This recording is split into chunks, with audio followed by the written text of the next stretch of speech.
Hello, welcome to another stream.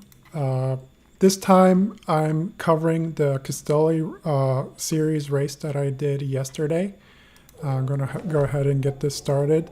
It was a Cat 2-3 race. As you can see here, I had like the ISO set to really low on my GoPro, so it's pretty dark right now. But yeah, just got started there. Going into this race, I had I messed up my sleep. I totally messed up my sleep twice. Uh, it was on Thursday night. I didn't sleep the night. Pretty much just stayed up all night. I'm not sure why. I think I've been messing up my diet, and that's been affecting my sleep. And then Saturday night, I just didn't sleep. So I have like such a bad sleep deficit, and I'm coming in, and because I have the sleep deficit, the like my legs are sore from the workouts that I did. It's like I didn't even train that much last week. I think I got a total of 120 miles and 130, something like that. It was a lot of intensity this past week. I had had VO2 max. I had a threshold. Then I did like Tour of Watopia. I did Tour of Watopia without any erg modes, and I ended up racing the first one, and that kind of messed me up as well. So yeah. So why am I saying this? I was off the back of this race. I was off the back.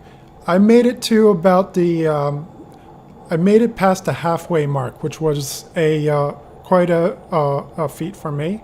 But then my water bottle ejected.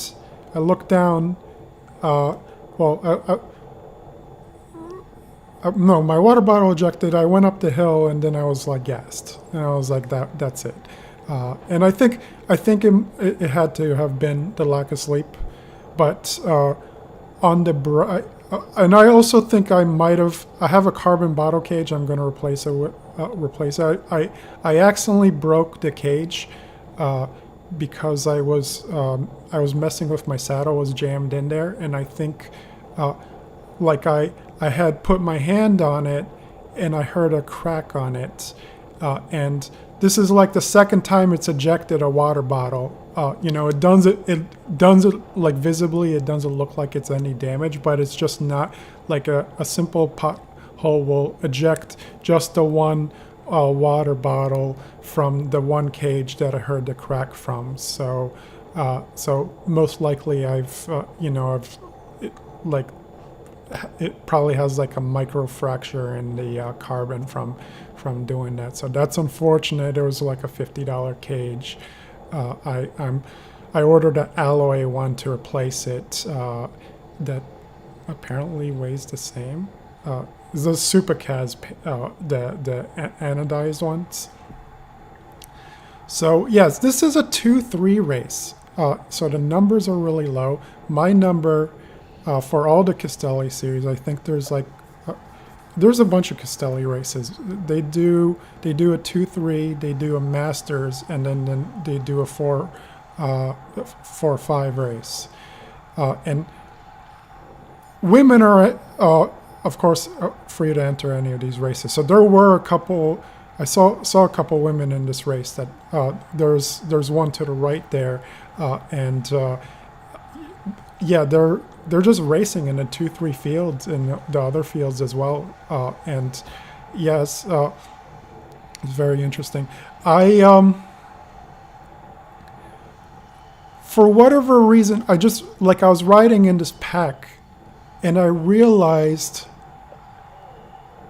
that it's not, for me, it's not about being too close to the rider front. That doesn't really bother me. What's bothering me lately is having people too close at the side. So this is why I'm sort of at the back, not super efficient, because for some whatever reason, I'm not comfortable being side by side with someone, and I just don't understand that. Also, I don't know why my camera is so shaky.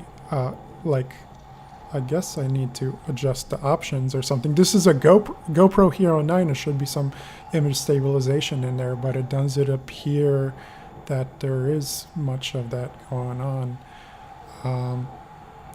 But yeah, this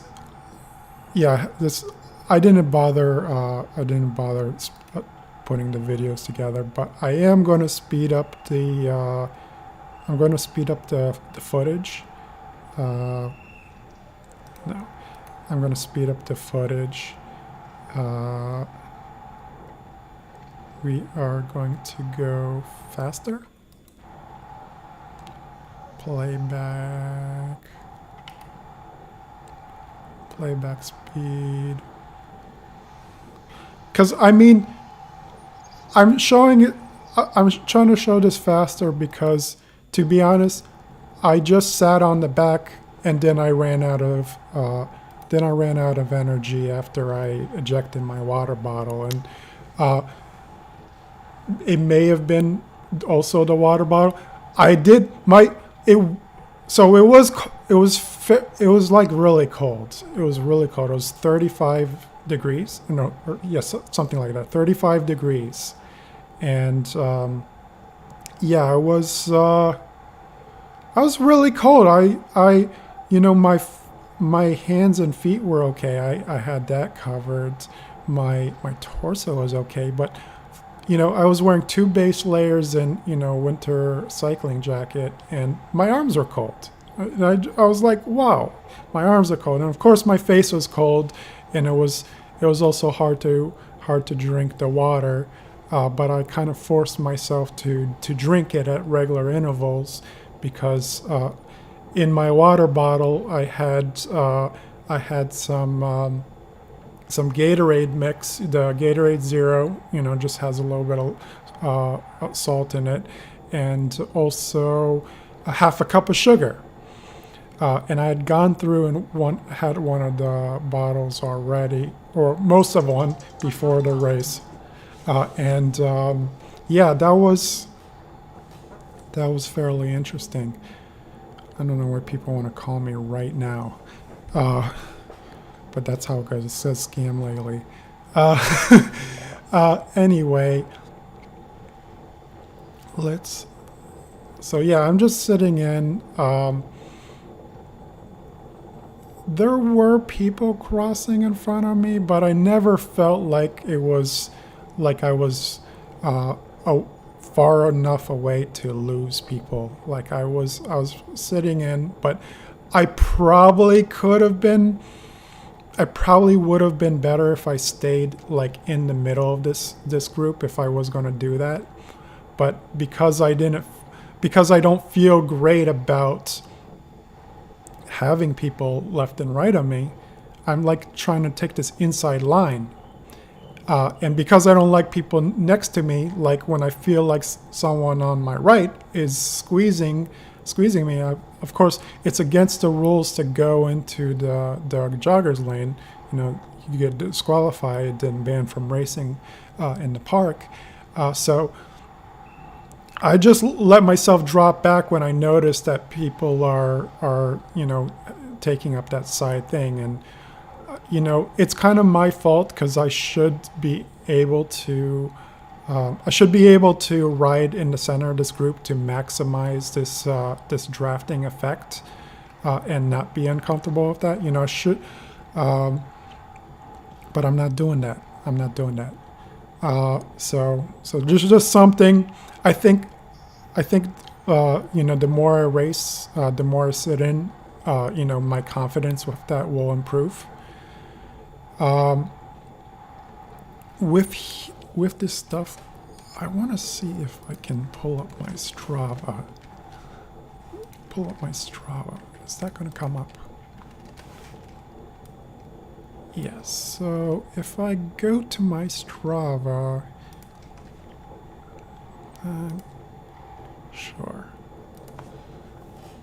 So because I didn't post the stats here. I didn't post the stats, but I can shrink this down here and put the stat to the side.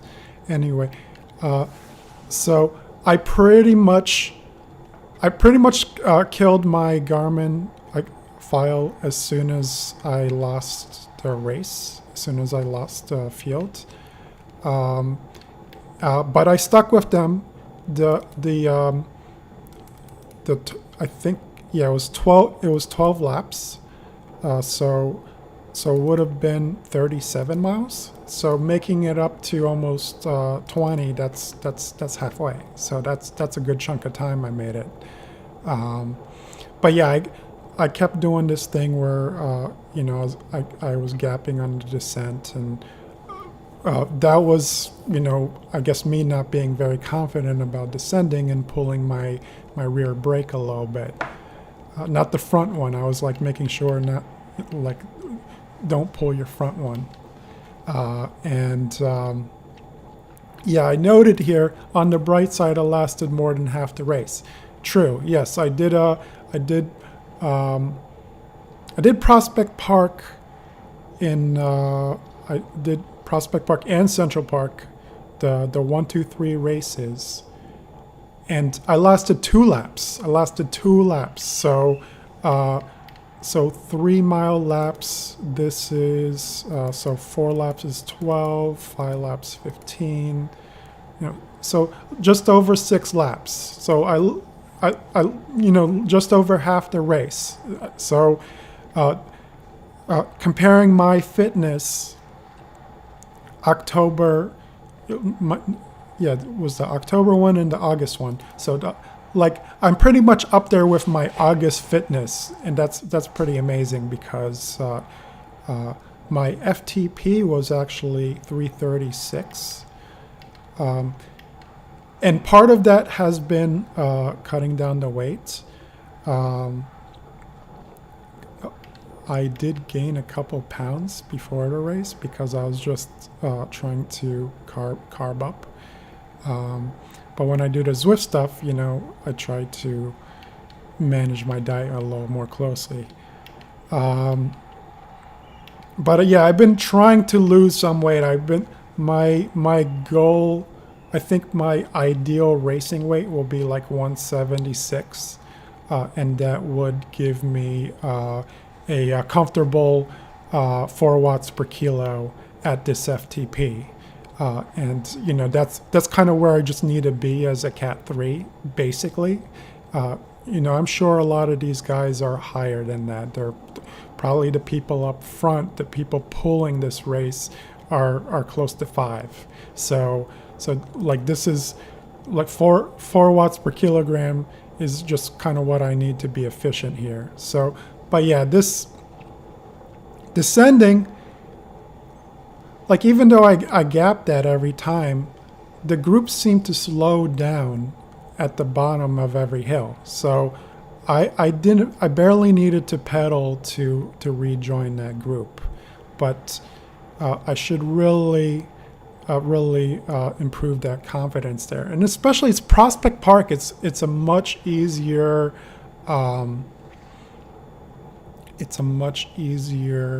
hill. It's a much easier descent.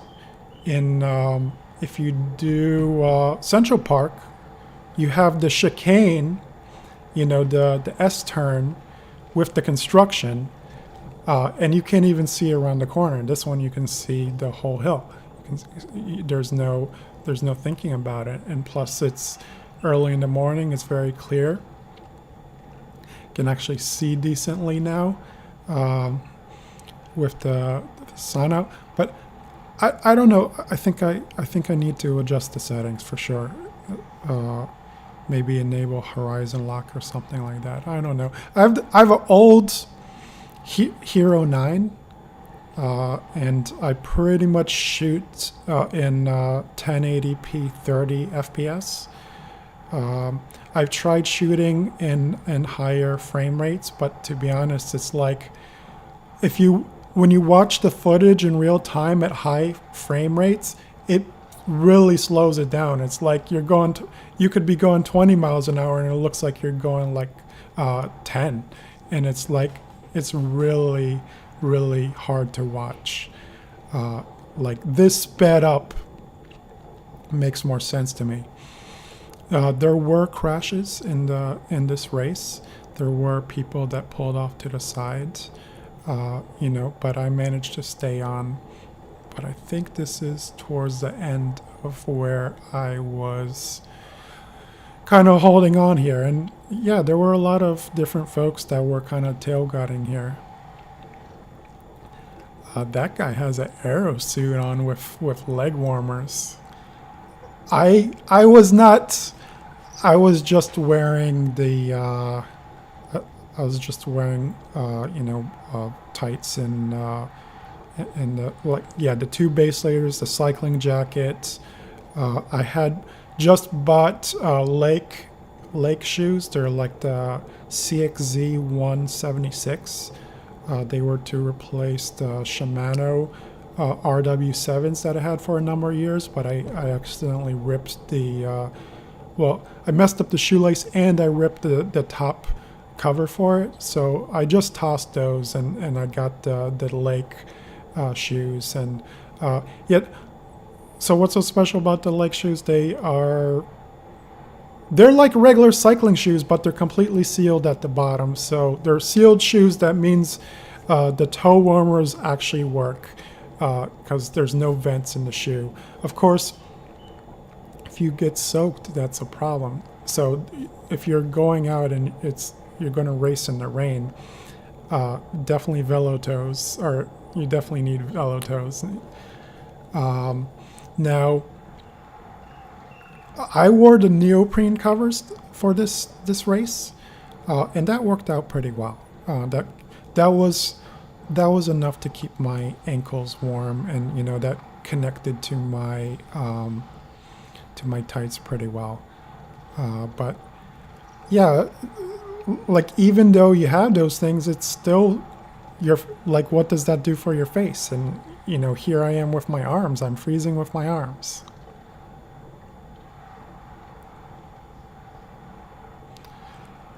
The first lap of this race was unusually slow. I was really surprised.